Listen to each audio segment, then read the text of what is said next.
¿Qué tal? ¿Cómo estás? Muchas gracias por estar aquí hoy con nosotros, con Indesec. Es un placer tenerte de invitado hoy. ¿Cómo estás? Un placer. Gracias a vosotros por la invitación. Muchísimas gracias.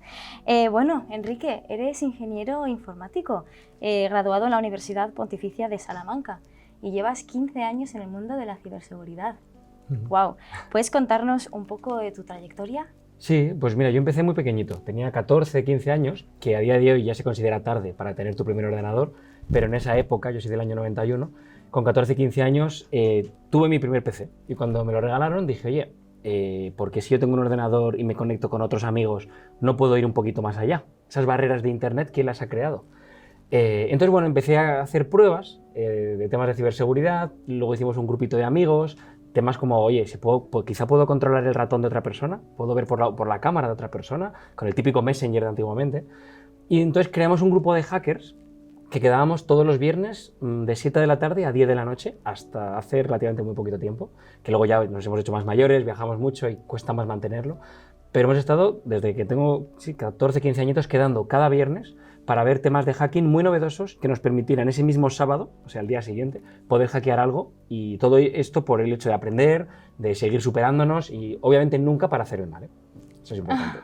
Pues qué interesante. ¿Y nos puedes contar un poco cuál ha sido tu trayectoria profesional desde ese momento? Sí, pues mira, de los 14, 15 hasta los 18, obviamente estaba en el colegio, bachillerato, lo típico.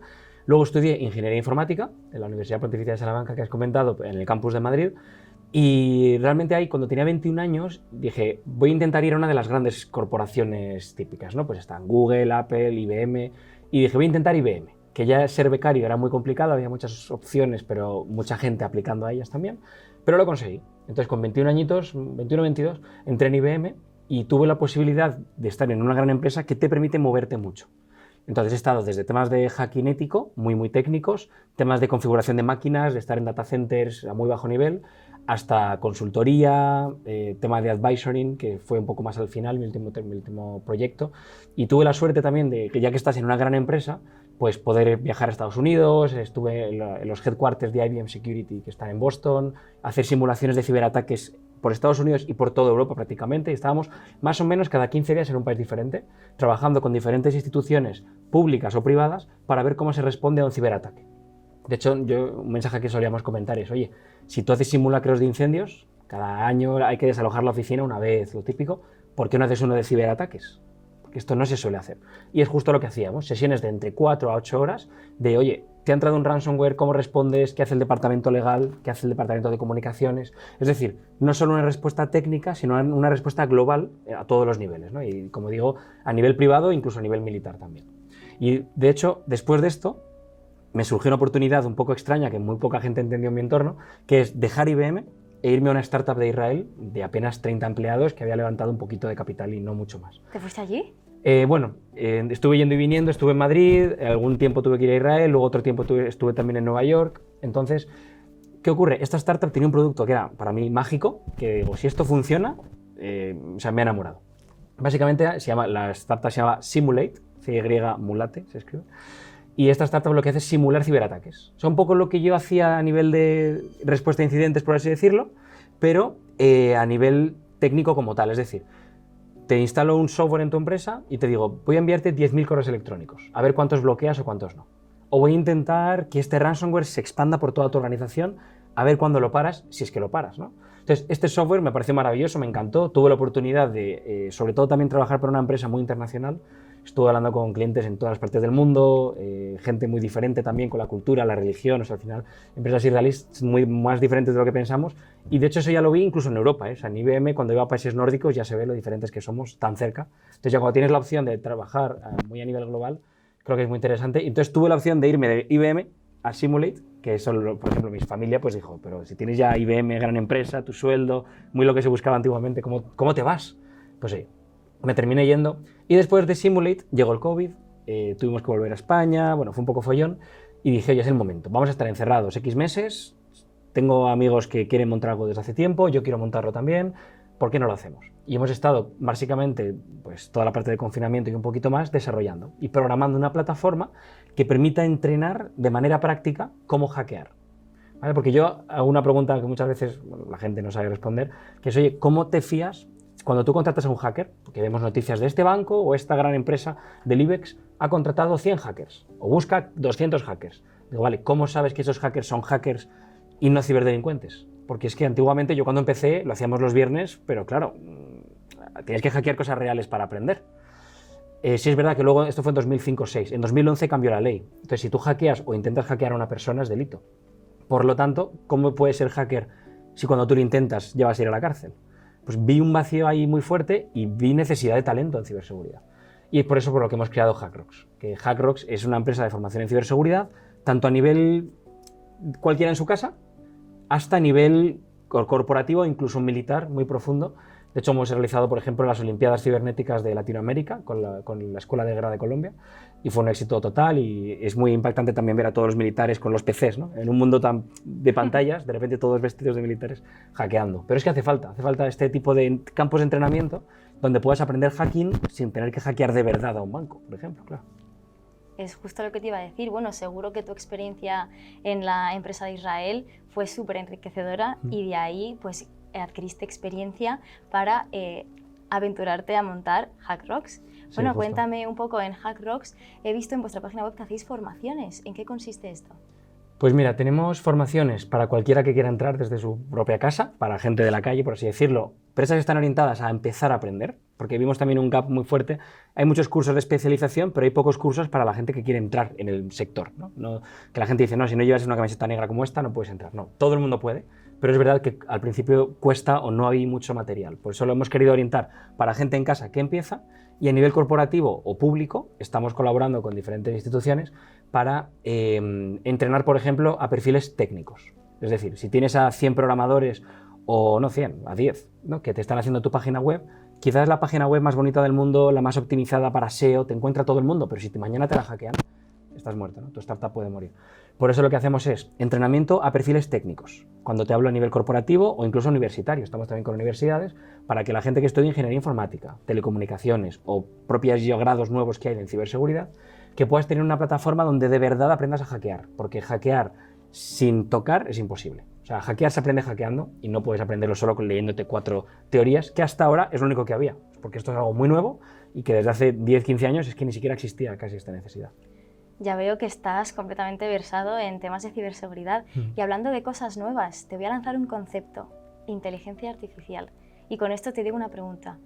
¿Cuáles crees que son las implicaciones de la inteligencia artificial a la hora de detectar amenazas cibernéticas? Sí, pues mira, en relación con la ciberseguridad y la inteligencia artificial hay dos vertientes. Una, la que comenta, que está muy bien. Al final conseguimos que un incidente que normalmente va a ser detectado en meses sea detectado en minutos. Gracias a la IA podemos relacionar cosas que un humano, es imposible, diría yo, vamos, miles de indicadores, ¿no? Y por eso mejora tiempos de detección, mejora también resolución una vez ya te han hackeado. Oye, ¿qué hacemos ahora? Respuesta a incidentes. Creo que aporta mucho a eso y ya diferentes soluciones del mercado lo hacen. De hecho, yo cuando estuve en IBM hace ya muchos años, ya había inteligencia artificial orientada a ciberseguridad. Solo que ahora está de moda y se cuenta más, pero grandes empresas ya la tenían. Y lo que ha ocurrido ahora es que todo el mundo puede utilizarla, o casi todo el mundo, ¿no? Entonces, por un lado muy bien, porque podemos prever o detectar ataques antes y hemos ganado mucho en tiempo, que eso equivale a mucho dinero, porque básicamente cada minuto que no detectes un ciberataque es dinero que vas a perder. Pero no hay que olvidarse que es la otra vertiente, que es los ciberdelincuentes también tienen acceso a la inteligencia artificial. Hace poco, y lo he publicado en mi GitHub, una aplicación que predice contraseñas de gente en base a tus gustos o en base a información que tengo sobre ti que has publicado en tus redes sociales. Wow. Entonces, al final, con la IA, por ejemplo, este que he publicado, obviamente para temas de pentesting y de auditorías, que se suele decir, ¿no? O temas de hacking ético, yo lo utilizo. O sea, cuando yo voy a hackear una empresa, por ejemplo en España, para temas de proyectos de hacking ético, que te piden que les pagues para ver por dónde entraría un ciberdelincuente, ¿no? Y luego le dices cómo solucionarlo. Yo cuando tengo que hackear una empresa, te pongo un ejemplo, la contraseña suele ser, en España lamentablemente, y cuando digo esto en eventos mucha gente se ríe y dice, madre mía, es nombre de la empresa, asterisco, año de creación. Esa contraseña la veo en redes inalámbricas, correos electrónicos. Entonces, si tú a la IA le dices, esta es la empresa, se ha creado en este año, se llama así la persona, Amanda, tal, puedes sacarte una lista de 100 o 1000 posibles contraseñas. Entonces, claro, todos los ciberdelincuentes ya lo están haciendo. ¿Qué ocurre? Que nosotros invertimos la IA para la detección y la mejora, porque es que ellos también lo van a hacer. Por lo tanto, yo creo que ya no va a ser una opción no invertir en IA para protección, porque ya ellos la están usando para el ataque. Entonces ya la IA creo que va a ser imprescindible porque los ataques van a ser más sofisticados y también más difíciles de detectar.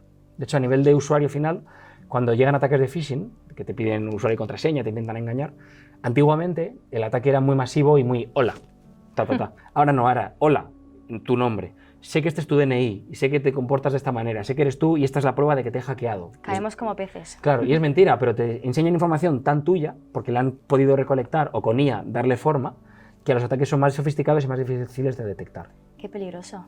Y hablando de peligro, ¿crees que falta concienciación en la sociedad sobre los peligros de la inteligencia artificial? Sí, yo creo que totalmente, pero no tanto la inteligencia artificial como tal, sino la ciberseguridad en general. Al final, la IA es otro instrumento que aplica la ciberseguridad. O sea, este miedo de que se está dando a la IA, yo soy un poco más reticente, no soy tanto de meter miedo de que los robots nos van a comer, sino que cuando el humano usa mal la tecnología, se obtienen malos resultados. Entonces, si tú enseñas a una IA a hacer el mal, que ya hay varias que están hechas para hacer el mal y hackear de mala manera, pues claro, pero ahí el problema no es la IA. Recordemos que la IA está entrenada por el humano. Y cuando hablamos de IA, es como cuando empezó hace muchos años el cloud computing. La gente hablaba del cloud y la gente literalmente se imaginaba nubecitas con los servidores encima. Y no, ¿el cloud qué es? Pues en un desierto de por ahí hay servidores metidos y ya está. Ese es el cloud. Claro. Pues con la IA pasa igual. La IA es un conjunto de estadísticas, de conclusiones que sacan unos ordenadores en base a lo que nosotros le entrenamos. Si tú lo entrenas mal, tendrás mal resultado. Por lo tanto, el problema es nuestro. No es que el robot de repente decida ser maléfico, no, es que le hemos dado unas herramientas y unos datos que generan unas conclusiones, básicamente. Efectivamente, o sea, que crees que la inteligencia artificial tiene que ir de la mano de un uso responsable. Sí, eso es. O sea, sí, pero insisto, todo va a depender de nosotros y querer regular esto creo que es un error. Y se está intentando regular en muchos sentidos, a nivel de Europa y a nivel internacional, y creo que es un error porque es poner vallas al campo. Es como intentar regular Internet. Al final es imposible. La piratería sigue estando ahí, llevamos con Internet muchos años, y con la IA va a ser igual. Puedes decir, no, prohibimos ChatGPT, prohibimos Google Bard. Vale, ¿y qué? Pues mañana otro sacará la alternativa, ¿no? De hecho, ya se han liberado algunas versiones para hacerte tu propia IA dentro de tu ordenador. Entonces, cuando eso ya existe, ya es imposible. Si cualquiera en su casa puede hacerse su propio cerebrito que vaya aprendiendo, es imposible regularlo y creo que es como el tema de las cookies, ¿no? Que yo siempre digo que nos hemos vuelto locos con las cookies. Para mí están sobrevaloradas y creo que la clave es que el año que viene, probablemente en 2024, vayan a dejar de existir en muchos sentidos las cookies. Google ya está trabajando en esto, según he leído. ¿Por qué? Porque hay páginas donde la gente suele acceder con ventanas de incógnito, películas online, sitios que no quieres que sepas que tú estás ahí, que ellos ya saben que accedes en modo incógnito y que no tienes cookies, porque cuando cierres se van a eliminar. Entonces lo que hacen es que con inteligencia artificial, en base a tu comportamiento, crean perfiles. Claro. Por lo tanto, ya no hace falta que aceptes las cookies para yo saber que eres tú. Sé que eres tú por cómo mueves el ratón, por cómo tecleas, por todo en general. Entonces ya las cookies creo que irán desapareciendo y la IA las reemplazará y que generará estos perfiles de la gente. Esto, para los que no tenemos tanto conocimiento en tecnología, resulta un poco tenebroso, la verdad. Bueno, puede dar miedo. Sí, puede dar bastante miedo. Te quería preguntar, desde tu punto de vista, ¿cuáles crees que son las principales amenazas en el futuro escenario internacional? Bueno, pues creo que desde hace mucho tiempo ya el tema de geopolítica, la ciberseguridad está ahí. Cada vez lo vemos más, pero creo que lleva años. Es decir, ejércitos que compiten o que atacan a otros ejércitos, pero no sale en la tele. Porque, primero, a lo mejor las víctimas todavía no lo saben, y ya lo sabrán, o porque a día de hoy estamos siendo hackeados, pues imagínate España, pero todavía no lo sabemos. Al final creo que hay una incertidumbre que hay que vivir con ella, porque saber si estás hackeado con total certeza es imposible, estar ciberseguro al 100% es imposible, por lo tanto siempre queda esa mínima duda de ¿estaremos siendo hackeados ahora? Y creo que eso a nivel, por ejemplo, gubernamental entre países, ya se habla de la Tercera Guerra Mundial que ya lleva años existiendo a nivel cibernético. Pues creo que eso es una cosa que va a llegar y aunque veamos en la tele temas de guerras más físicas, creo que las cibernéticas suelen empezar mucho antes. O si ya vemos los tanques, es que a lo mejor 2 meses antes ya habíamos visto algo, o no, perdón, no habíamos visto algo que ya estaba ocurriendo. ¿Y nos puedes dar consejos a los nuevos jóvenes que estamos empezando en el mundo de la ciberseguridad y de la inteligencia artificial? Pues sí, mira, para empezar en el mundo de la ciberseguridad, yo siempre digo que hay que saber de todo, dentro de IT, de informática, ¿no? Y no tanto de ciberseguridad. Es un poco raro, pero al final, ¿en qué consiste? Si tú quieres hackear un ordenador Mac, pues tienes que saber de Mac. Si tienes que hackear un ordenador Linux, tienes que saber de Linux. Por lo tanto, yo siempre digo, primero, tienes que saber sistemas operativos. Tienes que saber por qué puertas entrar y qué puertas hay, ¿no? Segundo, tienes que saber redes. ¿Cómo te comunicas con esa víctima? Pues o cómo te proteges si se comunican contigo, ¿no? Entonces, por un lado, sistemas operativos, por otro, redes y por último, programación. La programación a veces no es imperativo, pero sí es verdad que si sabes programar un ciberataque que quieras realizar una auditoría, en vez de tardar 3 horas, puedes tardar 10 minutos. O sea, al final, al programar se suelen automatizar tareas muy repetitivas que no tiene sentido que gastes el valor que tienes en repetir una serie de cosas, ¿no? De hecho, ahora mismo el lenguaje más utilizado a nivel mundial se comenta que es Python, ¿vale? Si quieres programar de verdad, yo recomiendo empezar por uno de más bajo nivel, que se dice, como puede ser C, pero si no tienes mucho tiempo y quieres simplemente adentrarte en la ciberseguridad y usar algún script que se llama, que son líneas de código repetidas, pues Python puede estar bien. Y sistemas operativos, obviamente Linux hay que saber un poquito, y a nivel de redes, pues por ejemplo las capas OSI que se llama, ¿vale? Las capas OSI también es importante. Y para un estudiante, por ejemplo como yo, que he estudiado periodismo y relaciones internacionales y no tengo ni idea de informática, ¿tú crees que es necesario tener una carrera, una formación en ingeniería informática para abrirte paso en el mundo de la ciberseguridad? ¿O basta con un máster o un curso? A ver, no necesariamente. De las últimas entrevistas, bueno, alguna que he hecho yo incluso internamente en algún sitio, o gente que me pregunta, que me dicen, es que he ido a este lugar y les da igual mi currículum.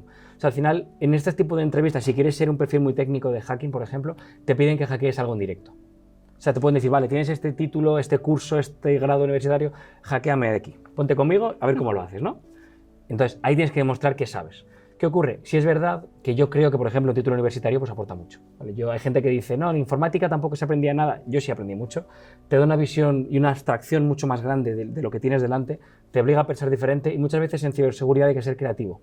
No, o sea, conozco hackers muy buenos que técnicamente no son muy avanzados, tampoco saben muy programar mucho, pero tienen una creatividad y una manera de pensar tan diferente que luego hackean muy bien, porque ven puertas que los demás ni nos imaginamos, ¿no? Entonces, yo diría que un curso, bootcamp, grado en universitario, obviamente cuanto más horas mejor, y cuanto más grande, más formación, siempre mejor, sí que ayuda. Yo diría que sí, porque hay gente que dice, no, da igual, como yo tengo que demostrar que sé hackear, me aprendo ahí 4 cosas, sí, y a lo mejor te cogen, ¿eh? Pero cuando luego te enfrentes a algún desafío que sea de hacking muy bajo nivel, de un chip, o de una conexión de fibra óptica, o de cosas muy concretas, o tienes una buena base, o te va a costar más crecer sobre todo. Hablando de los jóvenes, ¿en HackRocks estáis buscando nuevos talentos? ¿Por algún casual? Bueno, pues sí, de hecho, mira, justo ahora mismo sí, estamos buscando ahí quizá ampliar equipo un poquito.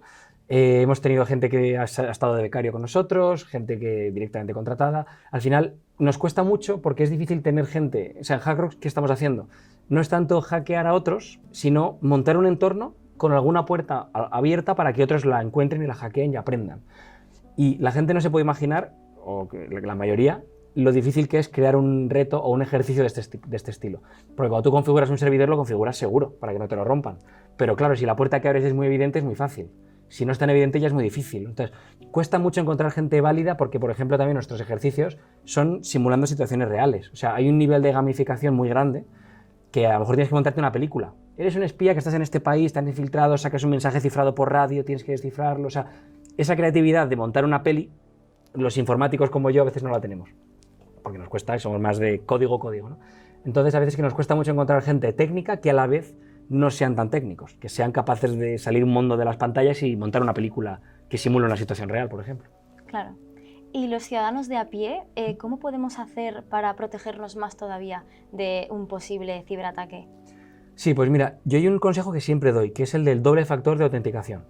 ¿Qué significa esto? Que de 3 cosas tienes que elegir al menos 2, es decir, primero, usuario y contraseña, algo que tú sabes. Segundo, algo que forme parte de ti, la huella dactilar, el iris o el Face ID. Y luego algo que tengas, pues por ejemplo el teléfono móvil que te llegue un código, ¿vale? Si tú combinas 2 de esas 3, vas a estar mucho más protegido que si solo usas una, que es lo que suele hacer la gente. Es decir, usuario y contraseña, algo que sé, ya está. Si te la roban, mañana te has quedado sin tu cuenta. De hecho, es que cada semana prácticamente tengo mensajes en Instagram, Facebook, Twitter que me dicen, oye, me han hackeado, ¿qué hago? Pues se soluciona de esta manera, pero la siguiente, acuérdate, además de usuario y contraseña, que te llegue un mensajito al móvil, aunque sea.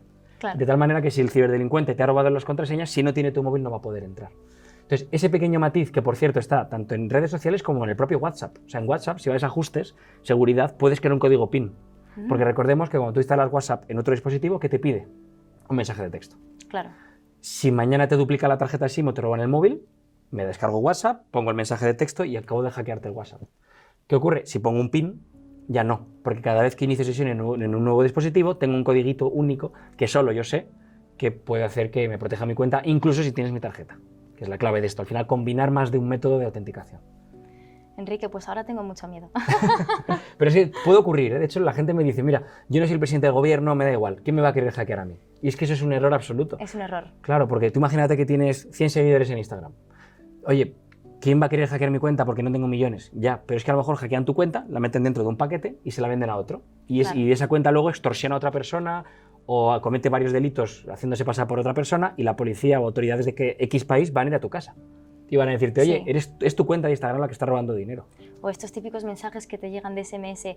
Mamá, porfa, me han robado el móvil o estoy perdido, lo que sea, pásame un Bizum de tal. Esos mensajes que se han puesto súper de moda. A mí me han llegado varios y digo, yo no sabía que tenía hijos, fíjate. Fíjate, ¿verdad? Sí, o que te dicen, sí que estás aquí. No, pues si no vivo aquí. Pero eso, yo siempre digo, si te llega es porque funciona. Que mucha gente dice, eso, ¿quién se lo va a creer? Sí. Los malos no pierden el tiempo. Y es que está claro. Igual que cuando llegan los típicos mensajes de spam de medicamentos o tonterías, que dices, vaya tontería. No es tontería. Si de 1 millón de correos uno compra, ya es rentable. Es que es muy fácil para ellos hacer dinero. Exactamente. Bueno, Enrique, muchísimas gracias por tus consejos, muchísimas gracias por tu tiempo. Lo primero que voy a hacer al salir de esta sala es ponerme el pin de WhatsApp. Es que el WhatsApp la gente lo suele olvidar, el pin ahí. Muy bien. Muchísimas gracias, de verdad, ha sido todo un placer. Un placer estar con vosotros, gracias. Gracias.